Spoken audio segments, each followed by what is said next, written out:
नमस्कार दोस्तों, मैं मनोज श्रीवास्तव और मैं हूं प्रियंका कर्णवाल। देश का यानी मौजूदा दौर में भारत के हालचाल की पूरी पड़ताल। भारत के अंदर, भारत के आसपास ऐसा क्या घटित हो रहा है जिसके बारे में जानना आपके लिए जरूरी हो जाता है। देशकाल में हमारी कोशिश रहती है हम आपके लिए उस घटना, उस सूचना को सही से डिकोड करें, उसके हर खास पक्ष को आपके सामने रखें। चलिए शुरू करते हैं आज का देश का।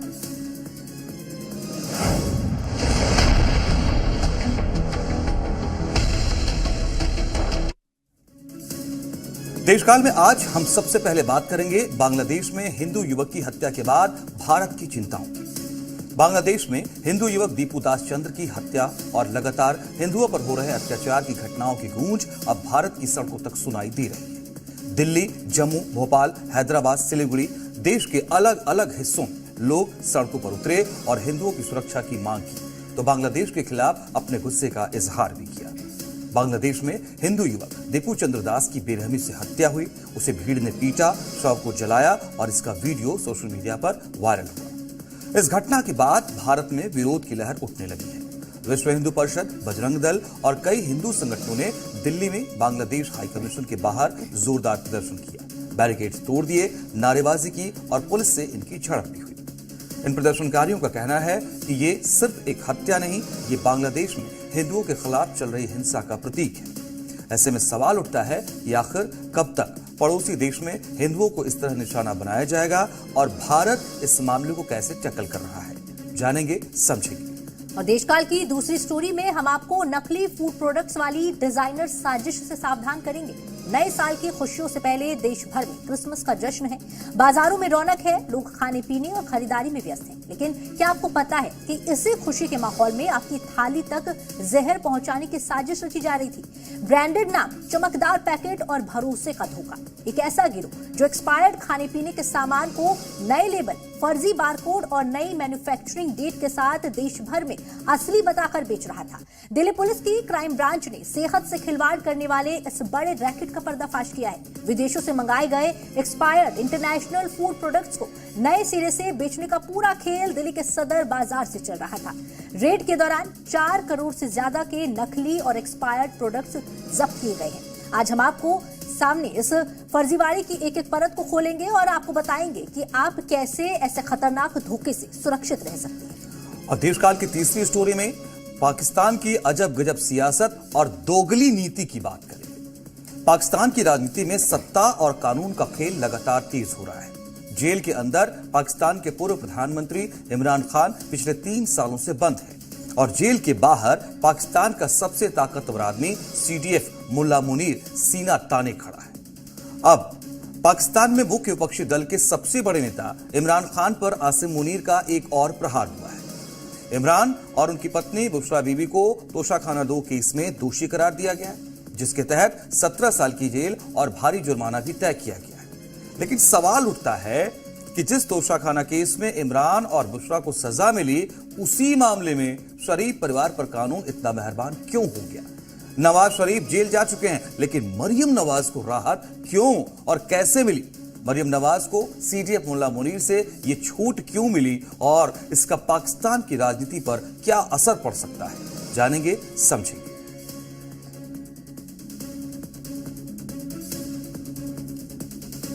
तो चलिए शुरुआत करते हैं आज की पहली खबर के साथ। और आज की यह खबर वैसे तो बांग्लादेश की है, लेकिन इसकी शुरुआत बांग्लादेश से नहीं बल्कि भारत की सड़कों से करते हैं। दिल्ली, भोपाल, हैदराबाद, सिलीगुड़ी, देश के अलग अलग हिस्सों में लोग सड़कों पर गुस्से में है, सवाल पूछ रहे हैं। बांग्लादेश में एक हिंदू युवक दीपू चंद्र दास की बेरहमी से हत्या हुई, उसे भीड़ ने पीटा, शव को जलाया और उसका वीडियो वायरल हुआ।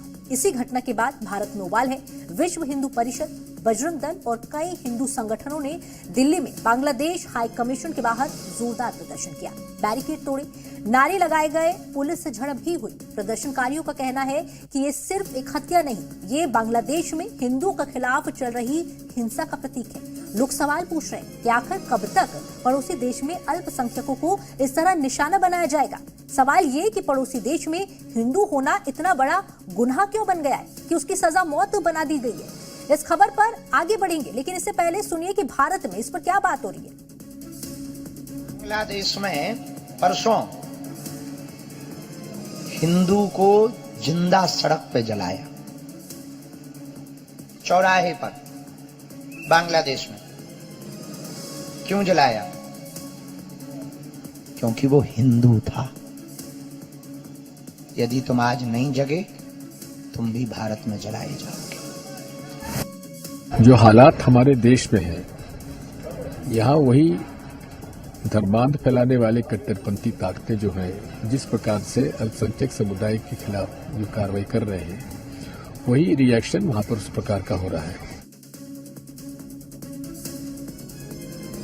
अब जरा थोड़ा सा पीछे चलिए। 18 दिसंबर की रात बांग्लादेश के मेमनसिंह में 27 साल का दीपू चंद्र दास, उस पर आरोप लगाया गया कि उसने धर्म का अपमान किया।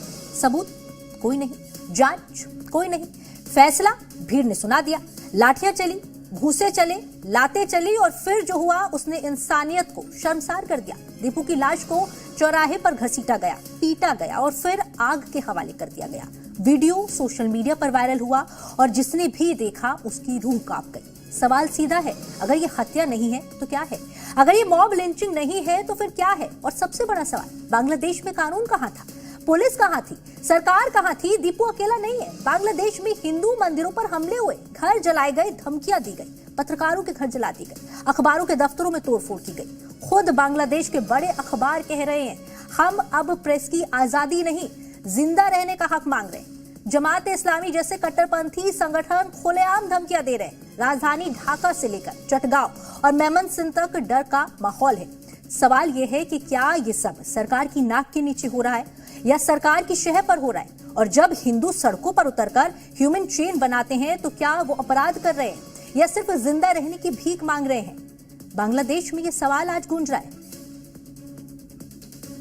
बना दीजिए प्रियंका गांधी को प्रधानमंत्री, देखिए इंदिरा जी की तरह कैसे जवाब देकर आएंगी। वो प्रियंका गांधी है, उसके नाम के आगे गांधी लगा हुआ है। वो इंदिरा गांधी की पोती है। पाकिस्तान को इलाज ऐसा किया था कि पाकिस्तान सदियों उस दर्द को नहीं भूल पाया। दीपू की हत्या के बाद भारत में आवाज उठी और उसी आवाज से बांग्लादेश असहज हो गया। भारत में इस हत्या को लेकर सिर्फ भावनात्मक प्रतिक्रिया नहीं है, राजनीतिक और कूटनीतिक असर भी दिख रहा है। बांग्लादेश ने भारत में अपने दूतावासों और वीजा सेंटर्स के बाहर हुए प्रदर्शनों को लेकर कड़ा एतराज जताया। ढाका ने भारतीय उच्चायुक्त प्रणय वर्मा को एक हफ्ते में दूसरी बार तलब किया और कहा कि भारत में बांग्लादेशी मिशनों की सुरक्षा सुनिश्चित की जाए। नई दिल्ली और सिलीगुड़ी में हुए प्रदर्शनों के बाद बांग्लादेश ने वीजा सेवाएं निलंबित कर दी। लेकिन यहाँ सवाल उठता है, क्या बांग्लादेश को भारत में हुए प्रदर्शन की ज्यादा चिंता है या अपने देश में अल्पसंख्यकों की सुरक्षा की? जब भारत का विदेश मंत्रालय बांग्लादेश में हिंदुओं पर हो रहे हमलों पर चिंता जताता है तो ढाका इसे हस्तक्षेप मान लेता है, लेकिन अपने यहाँ हो रही मॉब लिंचिंग पर उसका रवैया ढीला क्यों दिखता है?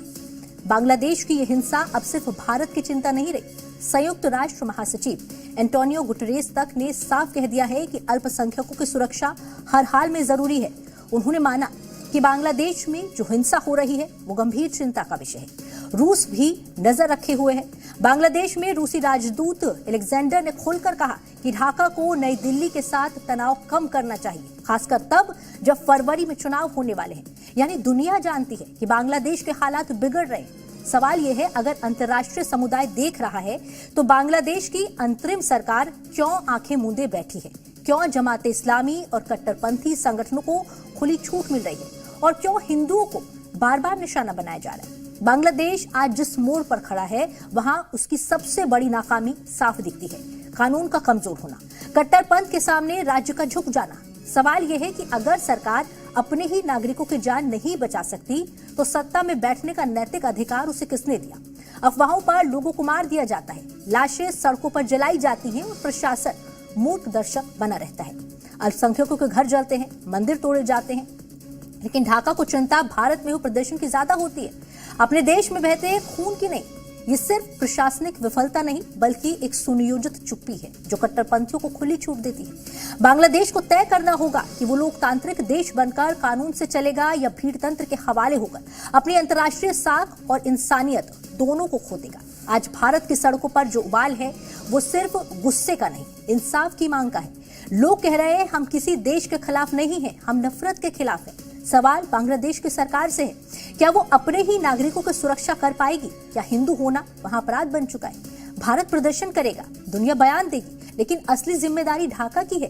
कानून भी वही है और जवाबदेही भी उन्हीं की है, वरना इतिहास गवाह है, जब अल्पसंख्यकों की चीखें अनसुनी की जाती हैं तो उसका शोर सरहदों के पार भी सुनाई देता है।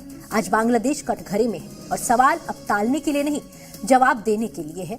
तो बांग्लादेश की आज जो स्थिति है वो भयावह है। मनोज, क्या आपका कहना है इस पर? भारत में अब जिस तरह से विरोध प्रदर्शन हो रहा है, क्या इतना काफी है? अब देखिए, आपने जो विश्लेषण किया, मैं जो इसको सुन रहा था, समझ रहा था, प्रियंका, आपने आज जो हम चूंकि इस पर लगातार हम विश्लेषण कर रहे हैं 3 दिनों से इस घटना को लेकर के, है ना। अब आज देखिए कि अंतर्राष्ट्रीय हस्तक्षेप किस तरीके से आगे आया और उसमें कुल मिलाकर के जो समर्थन की बात कहिए या पहला नाम इस पूरे घटनाक्रम को खत्म करने को लेकर कहिए, वो आ रहा है भारत को लेकर के, ठीक है। यानी अब ये मामला केवल एक देश का नहीं रह गया है, अब ये मामला इतना बड़ा हो गया है कि जिसमें राष्ट्र की संप्रभुता को भी आंका जा रहा है और भारत का रुख किस तरीके से पिछले 14 सालों में बदला है और पिछले 5-7 सालों में क्या रुख अंतरराष्ट्रीय स्तर पर भारत का बना हुआ है, ये सब आकलन अब हो रहा है और इसी के आधार पर यह कहा जा रहा है। क्या कहा जा रहा है? आपने कहा विश्लेषण, मैंने बड़ा गौर से सुना उसको, और रशिया की तरफ से आपने कहा हस्तक्षेप हुआ कि भारत के साथ बांग्लादेश का जो रुख है उसको इसे खत्म करना चाहिए और एक संतुलित व्यवहार बनाना चाहिए। अमेरिका की तरफ से भी आपने आज बताया, उसमें भी यही बात सामने आ रही है कि भारत और बांग्लादेश के बीच, यानी कि दो देशों के बीच टेंशन की स्थिति जो बन रही है, बांग्लादेश उस मामले में हस्तक्षेप करे, यानी दबाव में वो देश है जो भारत के खिलाफ आग उगलने की कोशिश कर रहे हैं। और इस मामले में ये चैप्टर हम पहले भी ओपन कर चुके हैं कि किस तरीके से पाकिस्तान का कनेक्शन सामने आया है। इस बात से इनकार नहीं कर सकते कि नॉर्थ ईस्ट सेक्टर में खास करके जो है जो चरमपंथी संगठन थे उसको भारत ने कैसे न्यूट्रलाइज किया है, वो कहीं ना कहीं वो भी भड़के हुए हैं। उन सबको एक कॉकस बना करके, कॉकटेल बना करके भारत के खिलाफ बांग्लादेश की जमीन से पुश करने की कोशिश होती है। लेकिन भारत ने स्पष्ट कर दिया है कि वो इस मामले में सजग है और जैसी जरूरत पड़ेगी वैसी कार्रवाई होगी। बिल्कुल। यहाँ पर देखिए, एक चीज है कि बांग्लादेश की तरफ से अभी भी कुछ कहा नहीं जा रहा है, मूक बना हुआ है, मूक दर्शक की तरह। और ये उसके लिए भारी पड़ेगा क्योंकि वो उसको समझना चाहिए कि पड़ोसी के साथ कैसे रिश्ते होने चाहिए और भारत जैसा पड़ोसी जिसने उसका जन्म किया है, उसका उद्भव किया है। जी, अब अगली स्टोरी का रुख कर सकते हैं। बिल्कुल। देश नए साल का इंतजार कर रहा है, उससे पहले क्रिसमस की धूम है, यानी कुल मिलाकर एयर एंड पर देश भर में एक खुशी का माहौल है और लोग खाने पीने से लेकर नए सामानों की खरीदारी में भी व्यस्त हैं। लेकिन इसी बीच कुछ लोग आपसे ठगी और आपको नकली माल सप्लाई करने की पूरी तैयारी कर बैठे हैं। यह गिरोह बड़े ही शातिराना तरीके से ब्रांडेड एक्सपायर्ड प्रोडक्ट्स पर नई मैन्युफैक्चरिंग वाली प्रिंट लेबल कर न सिर्फ आपको चूना लगा रहा है बल्कि आपकी सेहत के साथ भी खिलवाड़ कर रहा है। दिल्ली पुलिस की क्राइम ब्रांच ने इस नकली और एक्सपायर्ड खाने पीने के सामान के साथ गोलमाल करने वाले एक बड़े रैकेट का खुलासा किया। यह गिरोह बेहद शातिर तरीके से काम करता था। इस गिरोह का इंटरनेशनल कनेक्शन भी सामने आया है। ये पहले विदेशों से expired international branded fruit products मंगवाते थे, फिर उन पर एक्सपायरी डेट बदलकर नई मैन्युफैक्चरिंग डेट प्रिंट कर देते थे और इसके लिए बाकायदा नकली बारकोड भी छापते थे और फिर सामान को नए पैकेट में भरकर पूरे देश में असली बताकर बेचते थे। पुलिस के मुताबिक यह रैकेट लंबे समय से संगठित तरीके से काम कर रहा था और आम लोगों की सेहत से खिलवाड़ कर रहा था। इन्होंने दिल्ली के सदर बाजार में अपना मुख्य ठिकाना बना रखा था, जहां से रेड के दौरान मुख्य आरोपी समेत कुल 7 लोग गिरफ्तार किए गए। इनके पास से पुलिस ने ब्रांडेड कंपनी के 4 करोड़ से ज्यादा प्रोडक्ट बरामद किए हैं। ये सारे प्रोडक्ट एक्सपायर्ड हैं। इन सब पर फर्जी बारकोड लगे हैं और इन सब की रीपैकेजिंग की गई है। इस गिरोह के तार कहां तक जुड़े हैं, पुलिस इसकी जांच कर रही है, क्योंकि जब ये मुख्य रूप से देश की राजधानी दिल्ली में अपना बेस बनाकर कारोबार कर रहे थे तो जाहिर सी बात है, इस बात से इनकार नहीं किया जा सकता कि इनके इस गोरख धंधे की देश के अन्य राज्यों में भी ब्रांच होगी जहां ये माल सप्लाई किया करते होंगे। आप जरा इस वीडियो को गौर से देखिए इनमें कितनी बड़ी बड़ी कंपनियों के चॉकलेट, फूड आइटम और ऑयल समेत तमाम तरह के कॉस्मेटिक प्रोडक्ट्स भी शामिल हैं। ये सब क्राइम ब्रांच की टीम ने इस गिरोह के ठिकाने से बरामद किया। आप देखिए कैसे बाकायदा एक कंपनी की तरह उन्होंने एक सेटअप तैयार किया। यहां कितनी हिफाजत से एक्सपायर्ड प्रोडक्ट्स को रखा जा रहा है। देखिए कैसे ये एक्सपायर्ड प्रोडक्ट की रीपैकेजिंग करते हैं। पुरानी मैन्युफैक्चरिंग इंफॉर्मेशन को मिटाने के लिए ये विनेगर को थिनर की तरह इस्तेमाल करते हैं। इसके बाद नई मैन्युफैक्चरिंग डेट प्रिंट करते हैं। इसके लिए भी स्पेशल मशीन इनके पास है, जिससे वो कोई भी तारीख सेट कर किसी भी प्रोडक्ट पर प्रिंट कर सकते हैं। नकली और पुराने माल की रीपैकेजिंग करने के बाद ये बहुत ही संभाल कर इन्हें अलग अलग रेक पर सजा कर रखते हैं, ताकि ये सब बिल्कुल नए लगे। आप यहां जितना भी माल देख रहे हैं, ये सारे एक्सपायर्ड प्रोडक्ट हैं, जिन पर दोबारा बारकोड लगाकर इसे मार्केट में सप्लाई किया जाना है। यानी यहां ऊपर से नीचे तक सब कुछ नकली और सब स्टैंडर्ड है, जिसे पकड़ पाना एक आम आदमी के लिए बहुत ही मुश्किल है। कितने दिन से काम कर रहे हो? मैं तो 1 साल भी हुआ है। कितनी सैलरी है आपकी? 15 की। इस काम को कौन कहता है करने के लिए? नीचे बोलता है नीचे कौन? भाई लोग जो कर क्या नाम है? हम तो अभी सोच रहे हैं जो सीनियर है हमारा। लाला लाला नहीं मिला कभी? लाला नहीं कहता? कहता है? ठीक है। क्या नाम है लाला जी का? भाई साहब का अटल जायसवाल। अटल जायसवाल। ये कहते हैं ये मैन्युफैक्चरिंग चेंज कर दो। बोलो भाई। हाँ, तो डर क्यों रहे हो? बताना तो पड़ेगा। जो पता है सब बताना तो पड़ेगा ना। चलो आओ इधर। ठीक है मैम, एक बार करके दिखा दो इस पे जो कैसे लगाते हो, कैसे करते हो? इस पे फिर कैसे लगाते हो।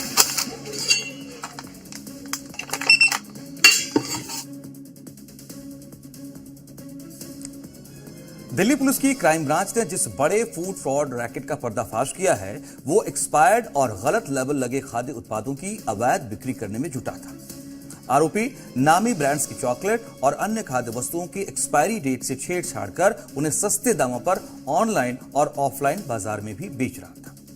जांच में यह भी खुलासा हुआ कि इन एक्सपायर्ड प्रोडक्ट्स और नकली कॉस्मेटिक उत्पादों की पैकेजिंग के लिए एक प्रिंटिंग यूनिट से सामग्री की सप्लाई की जा रही थी, जिसके बाद पुलिस ने अपनी जांच का दायरा बढ़ा दिया है। क्राइम ब्रांच की टीम ने दिल्ली के त्रिनगर, भिकाजी कामा प्लेस और मोती नगर समेत कुल 4 ठिकानों पर तुरंत छापेमारी की, जहां से बड़ी मात्रा में एक्सपायर्ड और मिस ब्रांडेड प्रोडक्ट्स बरामद किए गए। पुलिस ने मौके पर फोटोग्राफी और वीडियोग्राफी भी की और सभी सामान को जब्त किया, गोदामों को सील कर दिया। इस कार्रवाई में FSSAI के अधिकारी भी शामिल रहे।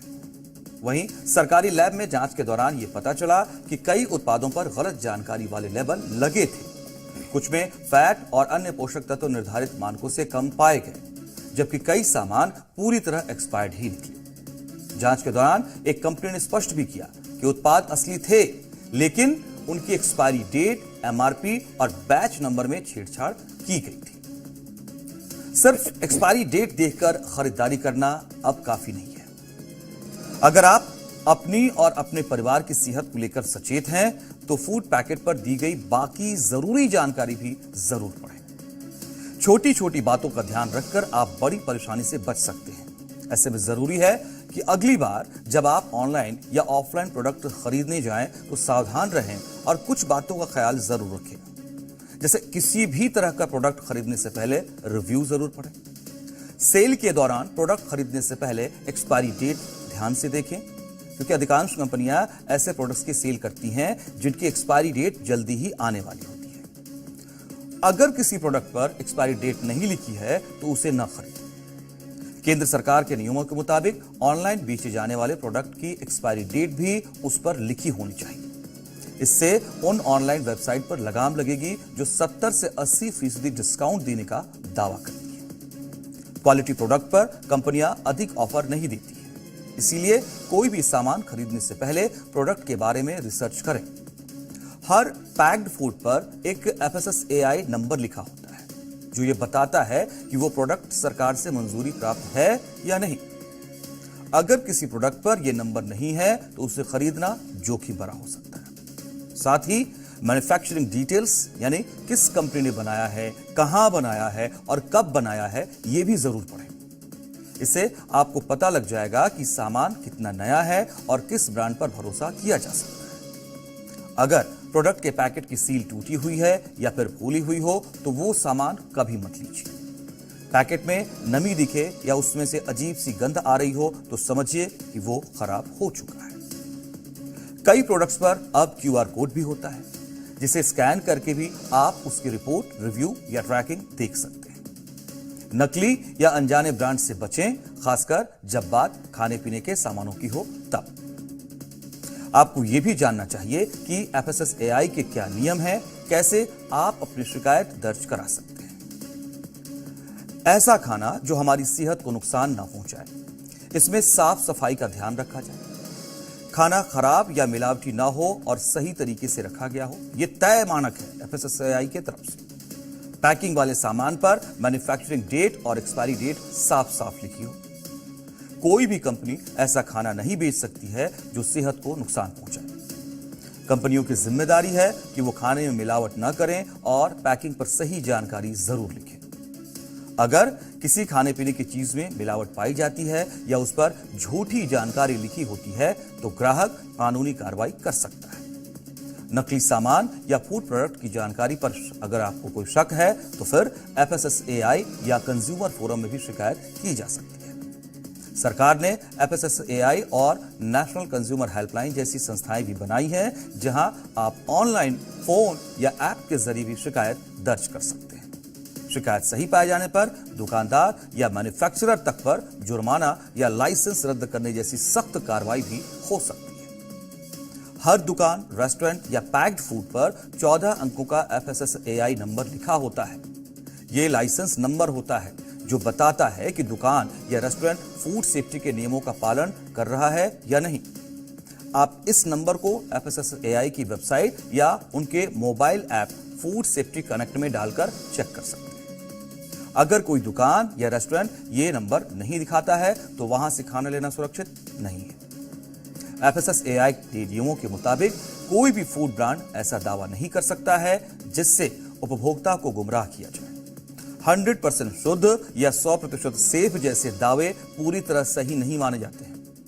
ऐसे दावे केवल तभी किए जा सकते हैं जब कंपनी के पास ठोस वैज्ञानिक प्रमाण और लैब टेस्ट हो। अगर कोई ब्रांड बिना सबूत के ऐसे दावे करता है तो उस पर कार्रवाई हो सकती है। अगर किसी खाने के पैकेट पर एक्सपायरी डेट नहीं लिखी है या जानबूझकर इसे छिपाया गया है तो ग्राहक इसकी शिकायत कर सकता है। ये लेबलिंग नॉर्म्स का उल्लंघन है। ऑनलाइन फूड डिलीवरी एप्स भी पूरी तरह से FSSAI के नियमों के तहत ही आते हैं। इन ऐप से जुड़ी हर रसोई और रेस्टोरेंट के पास FSSAI लाइसेंस होना जरूरी है। एक समय था जब सामान खरीदने के लिए बाजार जाना जरूरी था, लेकिन अब हर सामान मोबाइल स्क्रीन पर ऑनलाइन मिल जाता है। ऑनलाइन शॉपिंग की यह सहूलियत तब मुश्किल बन जाती है जब खराब, नकली या गलत सामान डिलीवर हो जाते हैं। लेकिन अब आपके पास ऐसी समस्या से निपटने के लिए कानून है, अधिकार भी है और इसके लिए जरूरी है कि आप सावधान रहें, सजग रहें।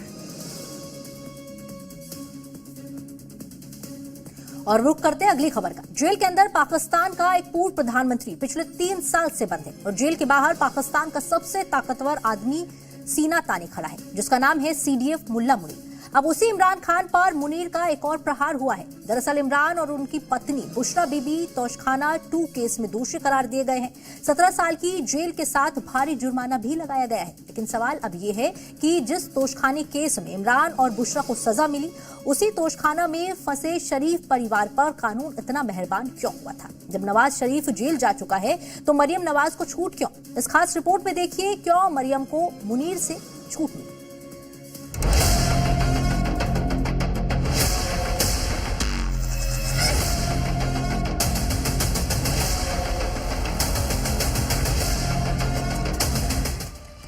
कैसे इमरान खान को हुई 17 साल की जेल। 26 सितंबर 2023 से पाकिस्तान के पूर्व प्रधानमंत्री इमरान खान रावलपिंडी की अदयाला जेल में बंद हैं, लेकिन जेल के बाहर उनके समर्थक लगातार जुट रहे हैं, उनकी रिहाई की मांग कर रहे हैं। इमरान की बहनों को भी इमरान से मिलने नहीं दिया जा रहा। घातक प्रदर्शन और धरना अभी भी जारी है, लेकिन अब उसी इमरान की मुश्किलें बढ़ गई हैं। दरअसल इमरान को पाकिस्तान दंड संहिता की धारा 34, धारा 409 और भ्रष्टाचार निवारण कानून की धारा 5 के तहत दोषी ठहराया गया। इसके लिए 17 साल की जेल की सजा भी हुई है। उनकी पत्नी बुशरा बीबी को भी इन्हीं धाराओं में सजा सुनाई गई है। दरअसल तोशाखाना 2 केस जुलाई 2024 में दर्ज हुआ था। आरोप ये है कि मई 2021 में इमरान खान और बुशरा बीबी को बुल्गारी का महंगा ज्वेलरी सेट गिफ्ट मिला था। सऊदी क्राउन प्रिंस के तोहफे की कीमत 8 करोड़ रुपए बताई जा रही है, लेकिन इमरान खान ने सिर्फ 29 लाख रुपए देकर इसे अपने नाम कर लिया। जेल के साथ साथ अदालत ने इमरान और बुशरा बीबी पर 1 करोड़ 64 लाख रुपए का भारी भरकम जुर्माना भी लगाया है। अगर ये जुर्माना नहीं भरा गया तो जेल की सजा और भी बढ़ सकती है। लेकिन दिलचस्प बात यह है कि अक्टूबर 2024 में बुशरा बीबी को फिर 1 महीने बाद ही इमरान खान को भी जमानत मिल गई थी। लेकिन दिसंबर 2024 में आरोप तय हुए और 15-16 महीनों की सुनवाई के बाद अब सजा का फैसला आया है। अलीमा ने कैसे खोली शरीफ परिवार की पोल। मुल्ला मुनीर की तानाशाही सजा से इमरान खान का पूरा परिवार गुस्से में है। तो देशकाल में 3 बड़ी स्टोरी और इस पर बिल्कुल फ्रेश इंफॉर्मेशन आपके सामने हमने रखा है। ऐसे ही और इन्फॉर्मेटिव कंटेंट के लिए हमारे साथ रोज जुड़ा कीजिए।